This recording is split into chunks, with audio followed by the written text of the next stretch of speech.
in the book of Acts, chapter 24, at magpapatuloy tayo sa ating pag-aaral, and this will be the last afternoon service na meron tayo for this.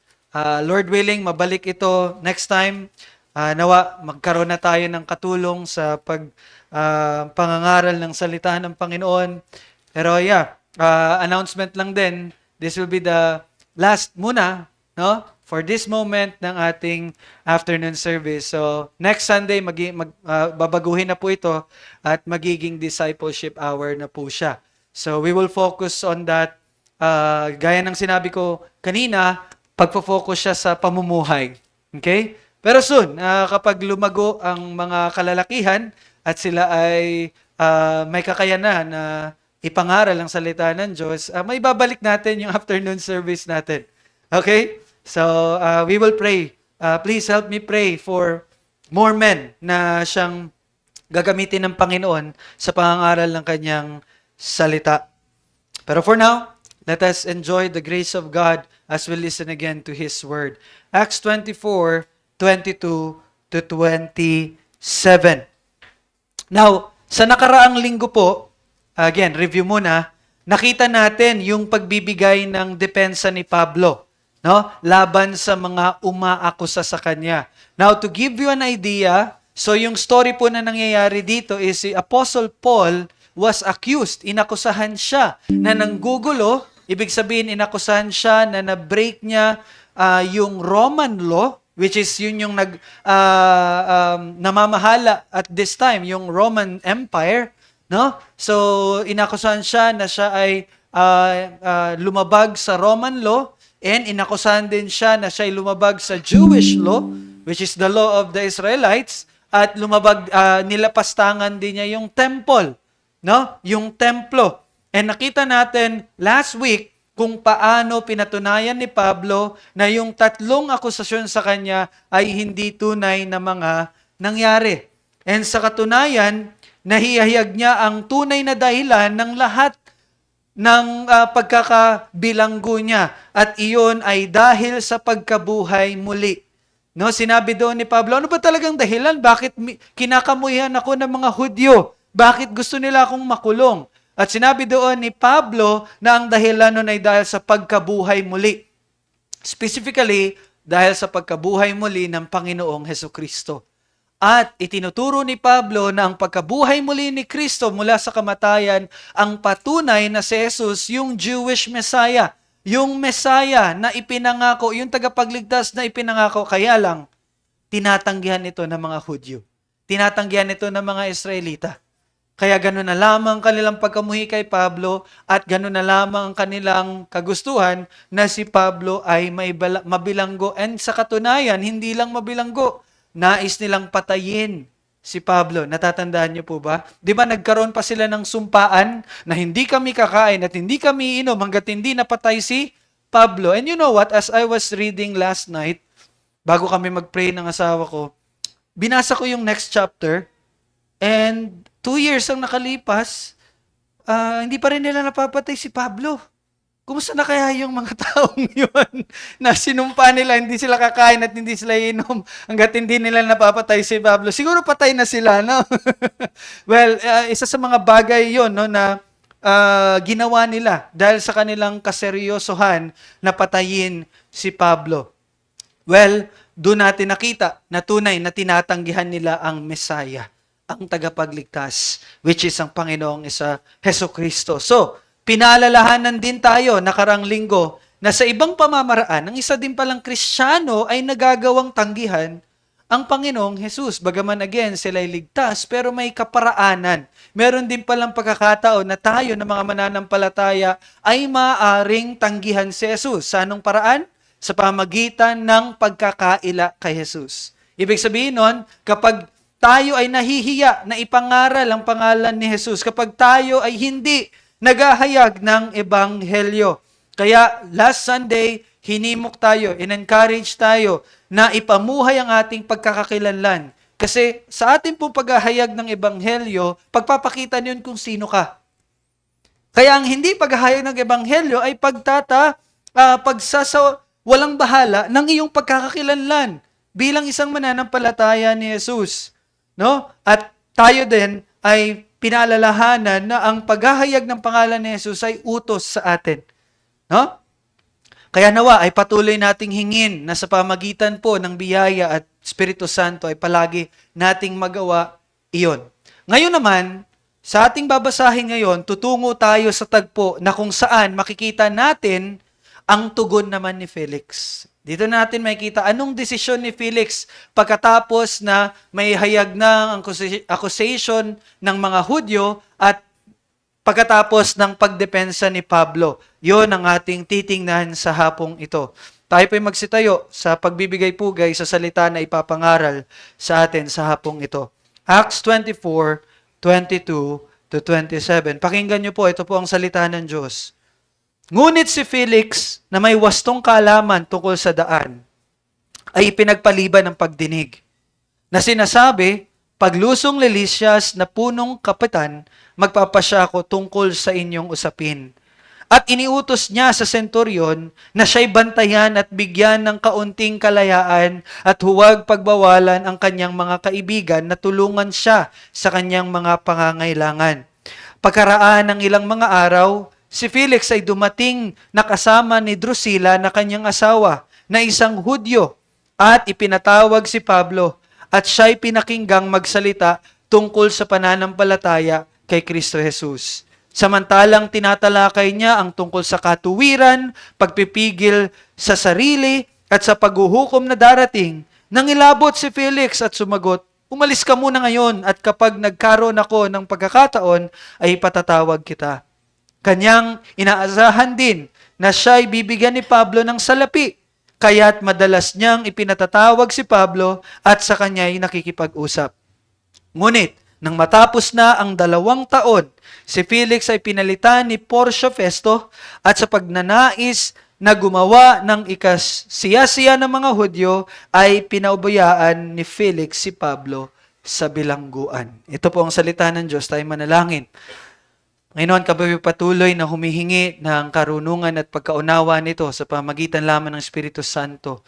Turuan mo kami, Panginoon, na makita namin na kami tunay na nananampalataya na nakikita sa pagbabago ng aming mga buhay at patuloy na paglago sa pagsunod at kabanalan. At lahat ng ito ay bunga ng iyong biyaya at pagliligtas sa amin sa pamagitan ni Jesucristo para lamang sa iyong kaluwalhatian. Amen. Tayo magsiupo.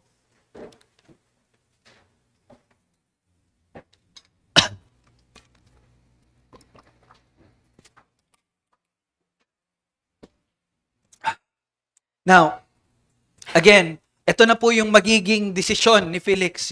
Si Felix po kasi siya yung parang naging judge nitong paghuhukom kay Pablo. Now, in verse 22, may kita natin dyan na malinaw na ipinagpaliban ni Felix.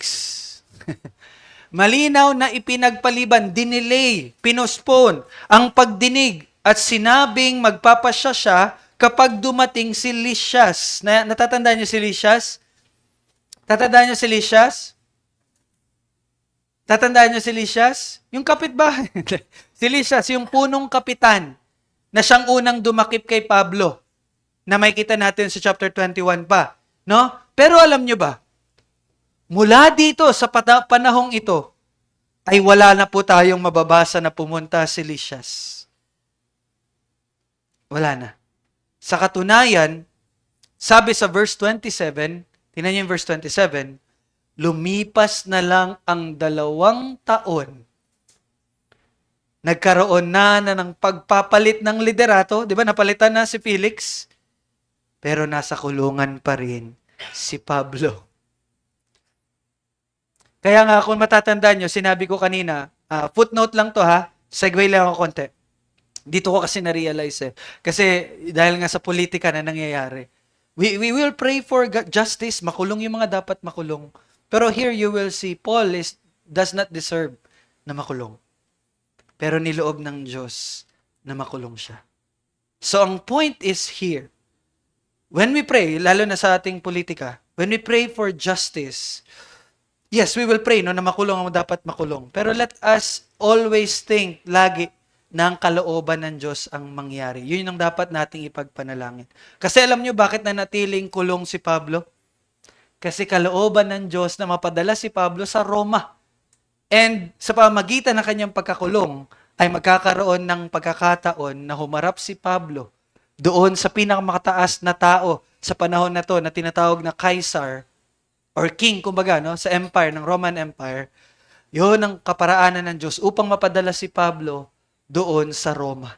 So what I want you to see is, when we pray, kapag tayo nananalangin, it's always kung ano ang kalooban ng Diyos. Bagaman tama na ang hustisya ay maserve, but sometimes God will allow in His sovereignty na bagaman hindi hustisya ang nangyayari, but He is doing His will.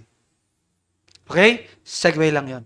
So again, 2 years na ang lumipas, nasa kulungan pa rin si Pablo. Maaari nating masabi na hindi nahikayat si Pablo, hindi nahikayat ni Pablo si Felix, hindi rin nahikayat ni Tertulio, yung attorney ng mga Hudyo, na umaakusa sa kay Pablo, maaari ding hindi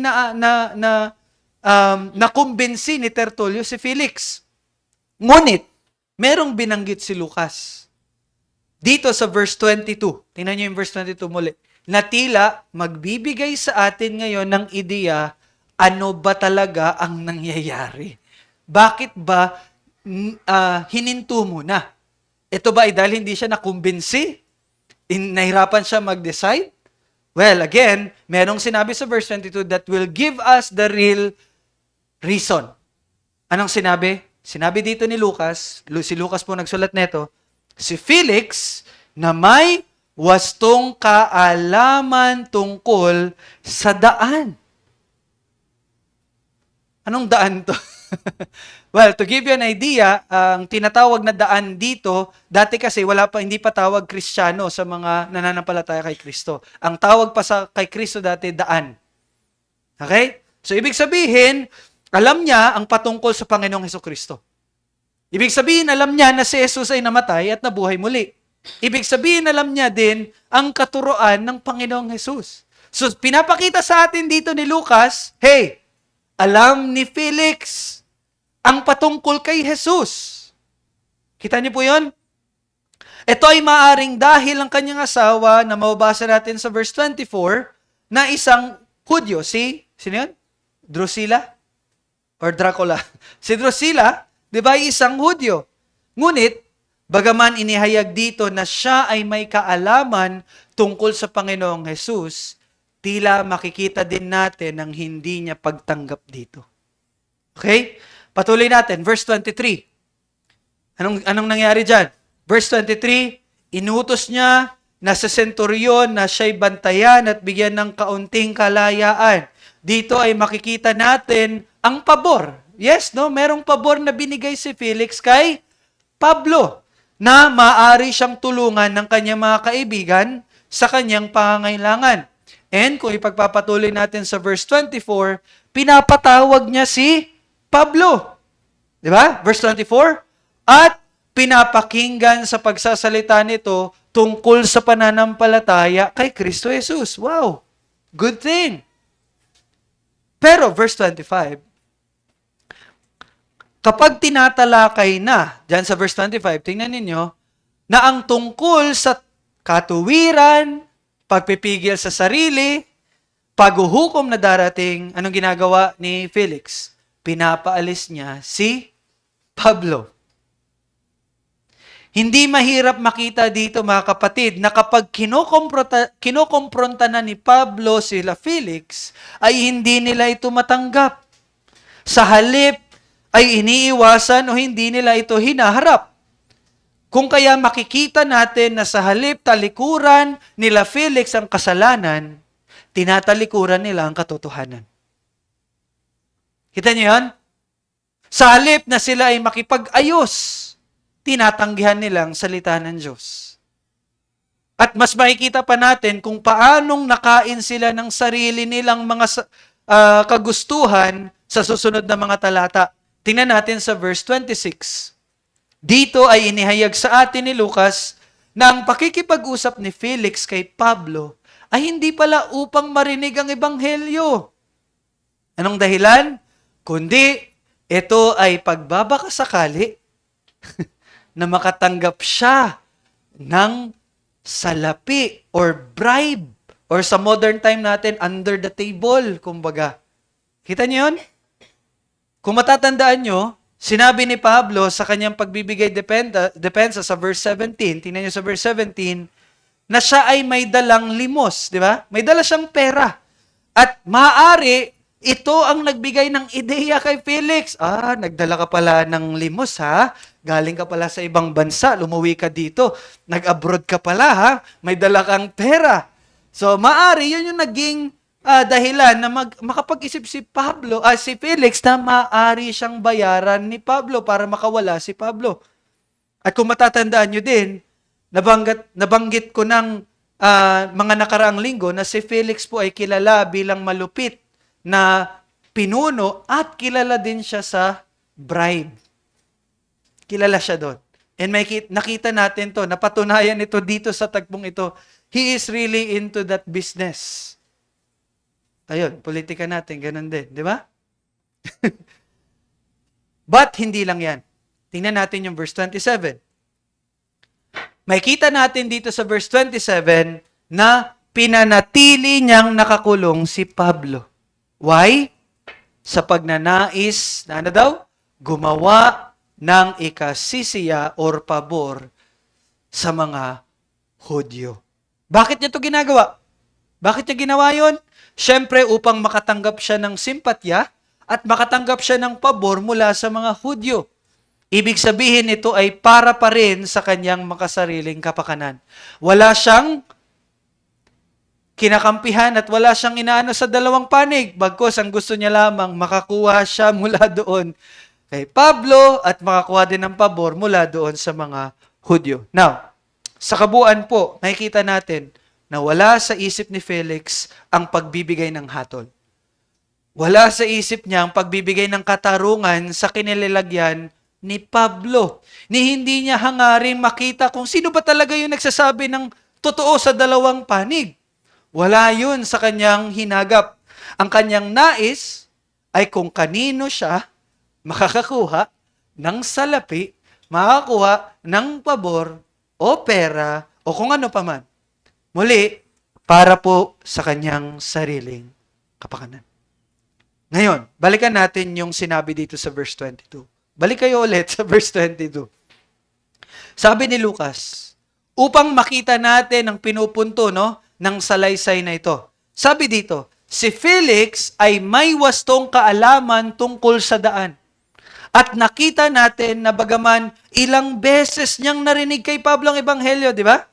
Ilang beses niya pinapapunta si Pablo. Ilang beses niyang narinig ang tamang doktrina, ang tamang katuruan, at kahit na nagkaroon siya ng takot. Di ba? Ano sabi dyan? Nanginginig. Nangilabot si Felix sa turo. Di ba? Paulit-ulit na pinakikinggan niya si Pablo, pero paulit-ulit din niyang tinatanggihan ito. Hindi siya tumalikod mula sa kanyang mga kasalanan. At hindi rin siya nanampalataya sa Panginoong Jesus. So anong pinapakita sa atin ng tagpong ito? And this is the message for this afternoon. Makinig kayo, ang isang tao ay maaaring magkaroon ng tamang kaalaman tungkol sa Ebanghelyo, ngunit nananatiling kalaban nito.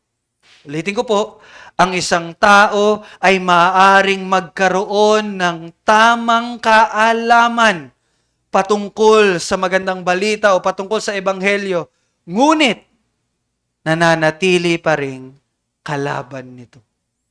At yun ang dapat nating ingatan. Ibig sabihin po, maaaring alam mo ang patungkol kay Jesus. Face to face tayo. Maaaring alam mo. Maaaring alam mo ang patungkol kay Jesus. Maaaring alam mo ang tungkol sa kanyang pagliligtas. Maaaring alam mo na siya ay Diyos na naging tao. Maaaring alam mo na siya ay namuhay ng banal dito sa lupa. Maaring alam mo na namatay siya para sa kasalanan ng mga makasalanan.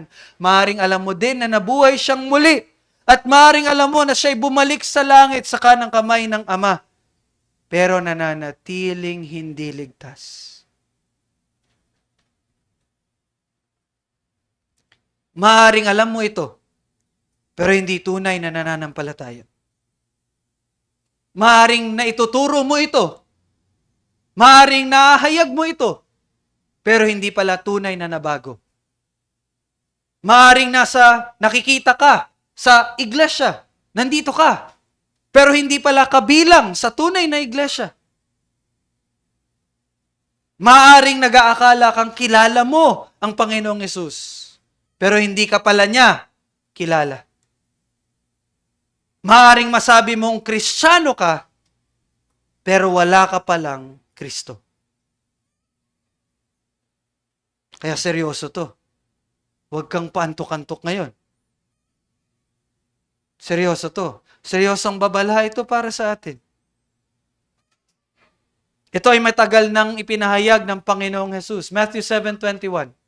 Hindi lahat ng nagsasabi sa akin, Panginoon, Panginoon, ay papasok sa kaharian ng langit.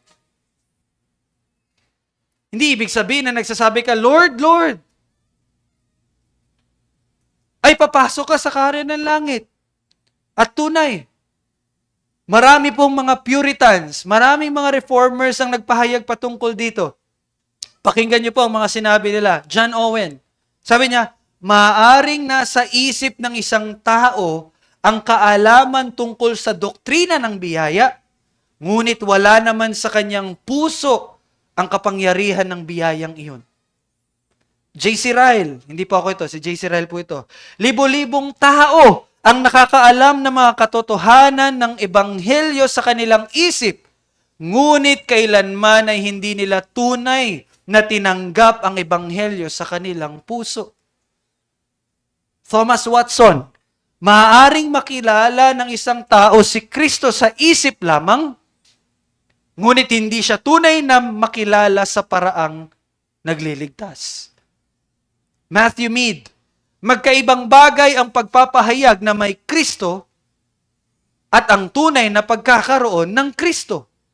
Magkaiba yun. Magkaiba that you profess that you have faith at iba din that you really possess faith. Kung kaya, dito po sa tagpong ito mga kapatid, makikita natin na si Felix ay may wastong kaalaman. Malinaw na sinabi yun ni Lucas. At nagpakita din siya ng takot nung narinig niya ang katotohanan mula kay Pablo. Pero walang tunay na pagsisisi. At sa makatuwid, walang tunay na pananampalataya. May alam pero hindi ligtas. Sabi nga ni Thomas Brooks, ang kaalamang walang pagsisisi ay magiging parang tanglaw. Alam niyo yung ilaw? Tanglaw ba? Yung guide sa'yo. Sabi niya, ang kaalamang walang pagsisisi ay magiging parang tanglaw lamang na aakay sa'yo patungo sa impyerno. Kung kaya, ang ating nais ay hindi lang yung intelektual na pagkaalam, kundi tunay na pagkaunawa na napapatunayan sa buhay na may patuloy na pagsisisi at pagtalikod sa kasalanan at tanging umaasa lamang sa natapos ng ginawa ni Kristo para sa kanilang kaligtasan. Pero kung babalikan natin si Felix, malinaw na tinanggihan niya ang katotohanan, di po ba? Ngayon, gusto kong makita ninyo kung ano ang mangyayari kapag ang tao ay tinatanggihan ang ebanghelyo. Titingnan natin ngayon, ano mangyayari kapag ang tao ay tinatanggihan ng katotohanan? At sadly, maraming gumagawa, no? Diba? It's very sad, no? Yung mga kapamilya mo, ini-invite mo sila lagi.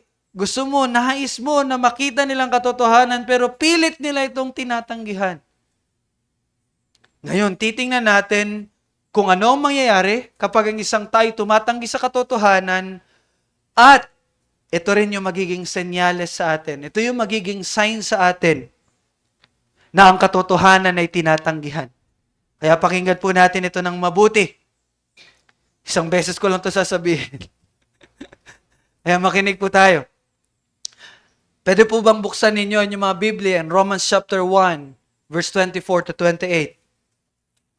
Romans chapter 1, verse 24 to 28. Mamaya, titingnan natin yan. Now, malinaw po, mga kapatid, na isinulat ni Pablo, ito, sa mga taga-Roma, at maraming mga tao ang nag-iisip, no?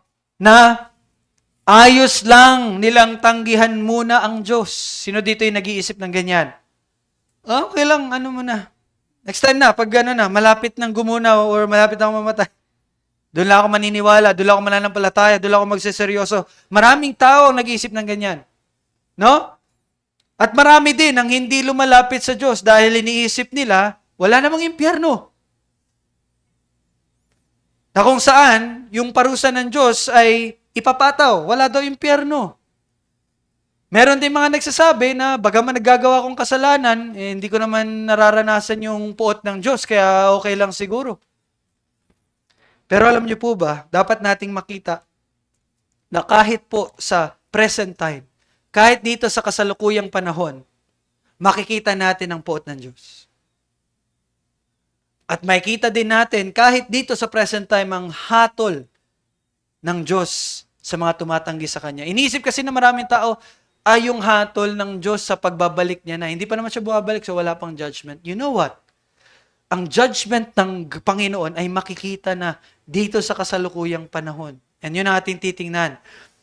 And I will ask you to read chapter 1 ng Romans mamaya, pag-uwi ninyo.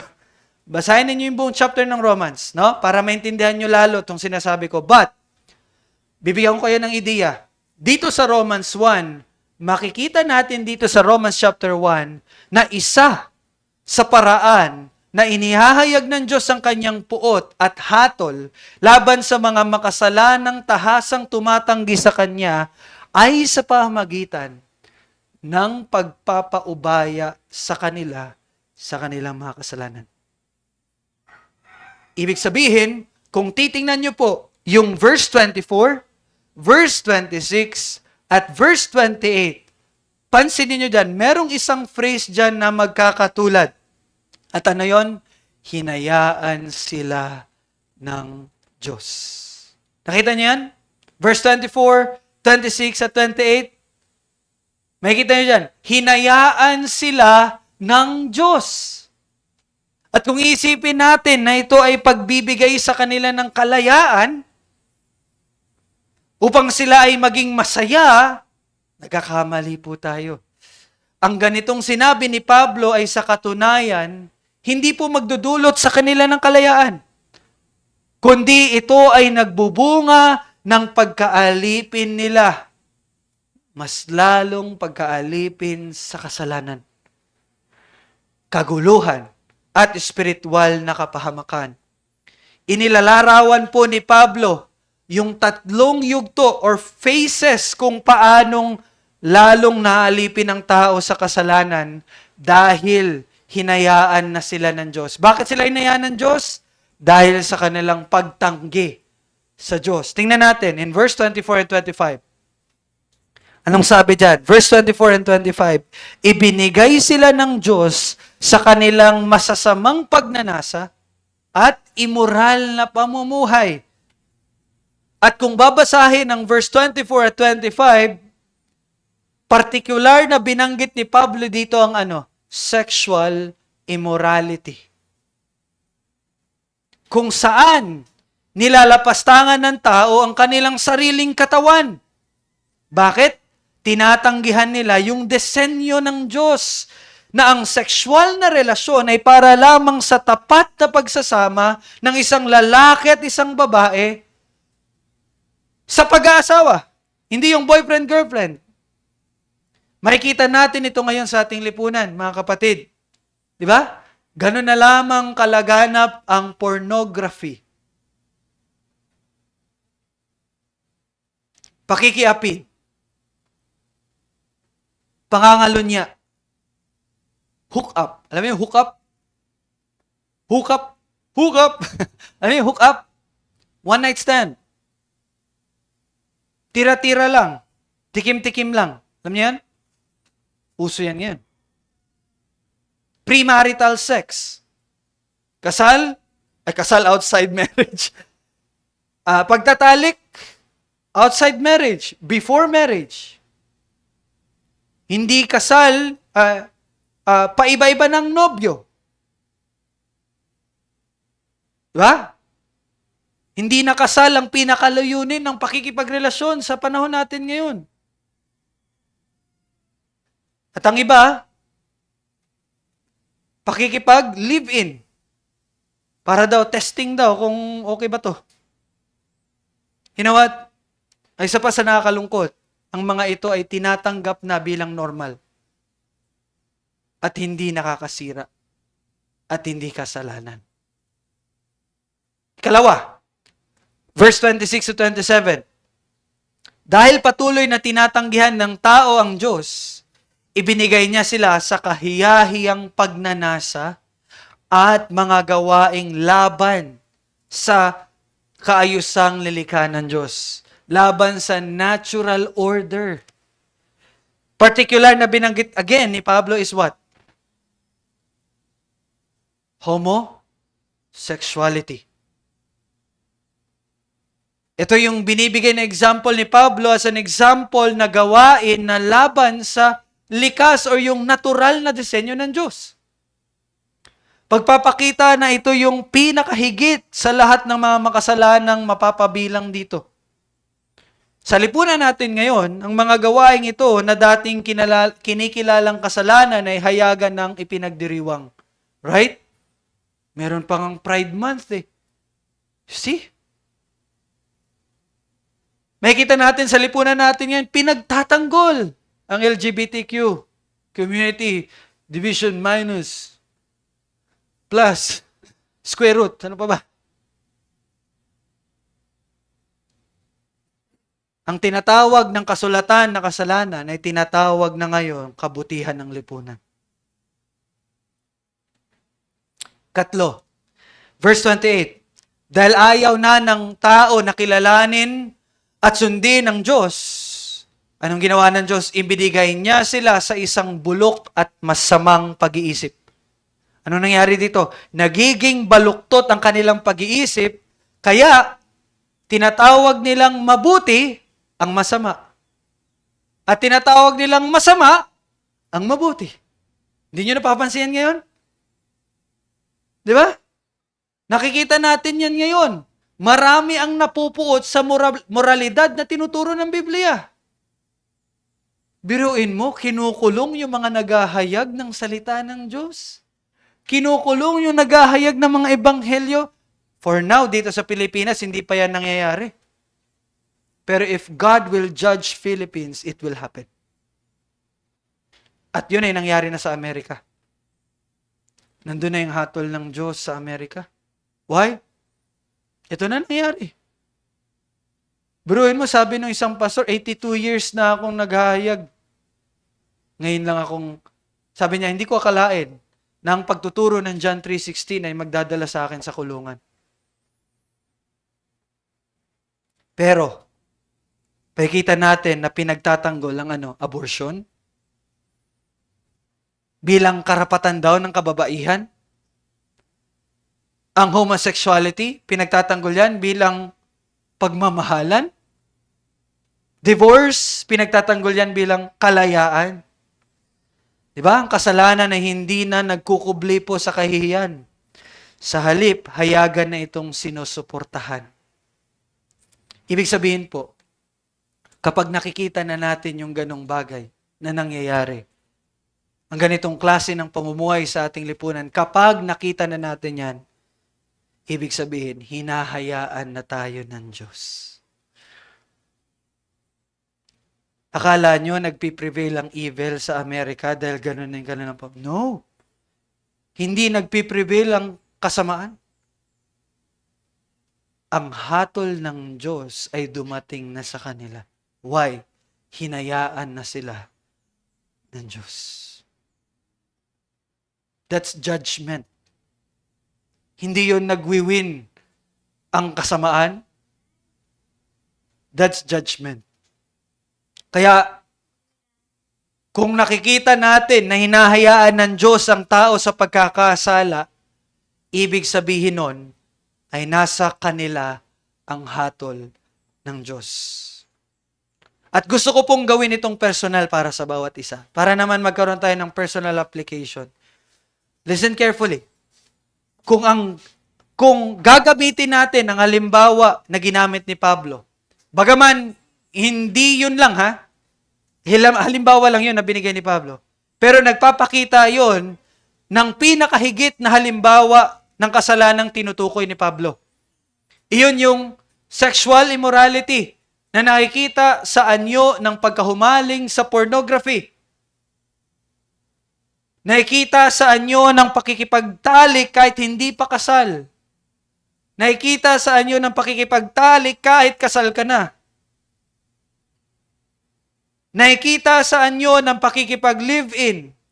Nakikita sa anyo ng walang pagpapahalaga sa pakikipagrelasyon dahil hindi ang kasal ang layunin nito. Pati yung homosexuality, ginamit niya ni Pablo. Pakikipagrelasyon sa parehong kasarian. Mga kapatid, I'm talking to you, kung nakikita mo sa sarili mo, o sa kapamilya mo, o sa kaibigan mo, ang mga bagay na ito, o kung hindi man ginagawa, pero sinusuportahan mo, o tinotolerate mo, yung mga bagay na yon at wala kang nakikitang pagdidisiplina ng Diyos. At wala kang nakikitang pagkakataon na kung saan nagbibigay daan upang huminto ka na sa mga ganong klase ng pamumuhay. Kung hindi mo yon nakikita at ginagawa mo yon, mga kapatid, maging babala ito sa iyo. Dahil mga pahiwatig iyon na tinatanggihan natin ang katotohanan. Dahil hinahayaan tayo ng Diyos. Now, I'm not saying na sa mga nananampalataya na nawawala ang kaligtasan. Again, hindi mawawala ang kaligtasan. But ang gusto kong makita ninyo ngayon, if ever man, ginagawa mo yun at wala kang nakikitang restraint from God, maging babala yun. Baka. Wala tayong tunay na pananampalataya. It's not a question na nawala ang pananampalataya. Ang tanong dito, tunay bang may pananampalataya? Ulitin ko po, hindi lang ang mga kasalanang iyon. Kahit anong klase ng kasalanan. Kapag nakikita natin na nagagawa natin ang mga makasalanang ginagawa natin at patuloy at wala kang nakikitang pagdidisiplina ng Diyos sa iyo, at napapansin mong mas lumalago ka pa sa paggawa ng kasalanang yon, maging babala po ito sa atin. Na tayo ay tunay ngang tumatanggi sa katotohanan at ang hatol ng Diyos ay nasa atin.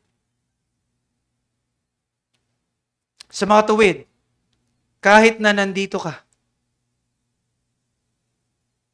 kahit nalalaman mo ang katotohanan, pero kung merong kasalanan, patagong kasalanan, na patuloy mong ginagawa at nagagawa mo ito at nakikita mong tila hinahayaan ka na sa mga gawaing iyon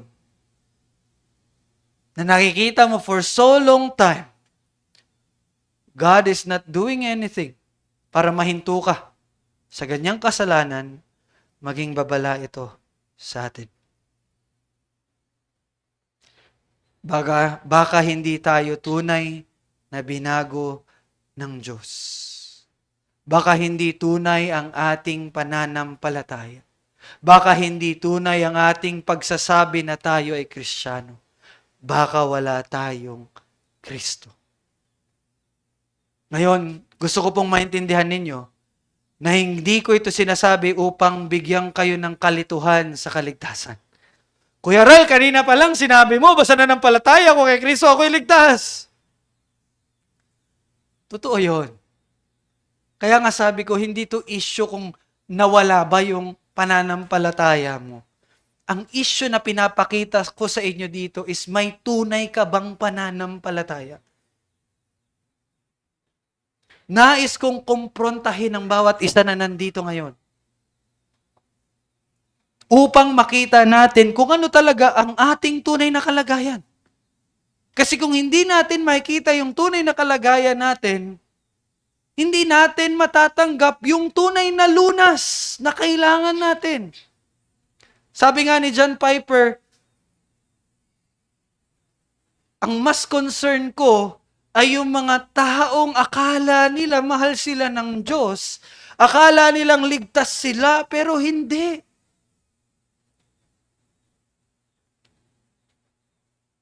Kaya kung tunay kang nananampalataya, huwag mong kalimutan na kasama doon yung tunay na pagsisisi.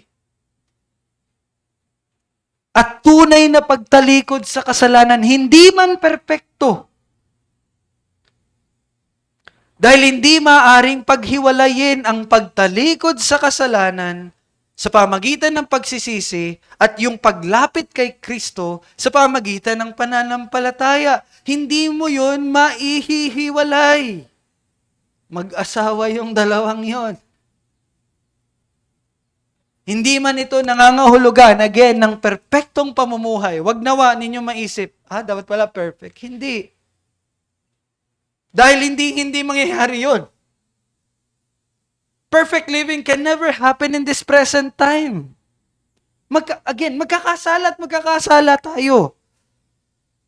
Pero tayo ay pinapaalalahanan na ang patuloy na pagsisisi ay patunay na ang biyaya ng Diyos at pagkilos ng Espiritu Santo sa buhay mo ay tunay na nasa iyo. At gaya nga na nakita natin ngayon lang, ang patuloy na pagkahulog sa kasalanan na walang preno, walang pagdidisiplina, at walang probidensya na para tayo ay maialis sa ganong kasalanan, ay patunay po ng pagpapaubaya na ng Diyos sa atin. Sa makatuwid, patunay ng kanyang puot at hatol. Kaya nais ko pong makita ng bawat isa na higit pa sa pagtanggi sa katotohanan, ang pagtanggi po sa Ebanghelyo ang dahilan ng mga ito. And so, sa makatuwid, ang tanging lunas lang din para dito ay ang Ebanghelyo. Ang tanging lunas ay ang Panginoong Hesukristo. Kung nakikita po natin ang ating buhay sa ganoong paraan, kailangan natin ipagpanalangin ng may higit na pagpapakumbaba at pagnanais. You must pray na sa biyaya ng Diyos ay tunay tayong magkaroon ng pananampalataya sa Panginoong Hesus. At kailangan natin ang biyaya ng Diyos upang magkaroon tayo ng tunay na pagsisisi at pagtalikod sa kasalanan. Kailangan natin ang pagkilos ng Espiritu Santo sa buhay natin. Kaya nga, sa inyong pagpapanalangin, always pray that God will make your faith firm and strong. Hingin nyo sa Kanya na makita ninyo yung pagkilos niya sa buhay ninyo. Higit pa sa Lord, pengi ako ng pera, pengi ako ng promotion, pengi ako ng abroad. Every day, hingin nyo sa Panginoon na makita ninyo yung pagkilos niya sa buhay ninyo, na makita ninyo na sinusunod niyo siya. Na makita ninyo na patuloy niyong ninanais siya. Yun yung dapat yung hingin. Alam niyo, biyaya. Kasi ang Diyos, Espiritu Santo ay ipinadala niya sa atin. Kaya nga sabi ng Panginoong Hesus, I will send you a helper. Tapos hindi tayo humihingi ng tulong. Kaya po sa pagtatapos, totoo po na sa tagpong binasa natin ngayon, sa buhay ni Felix, ang isang tao ay maaaring magkaroon ng tamang kaalaman tungkol sa Ebanghelyo ngunit nananatiling kalaban nito. At kinumpronta po tayo na ang senyales na tayo ay hindi pa tunay na nananampalataya ay ang pagpaubaya ng Diyos sa atin sa ating mga kasalanan.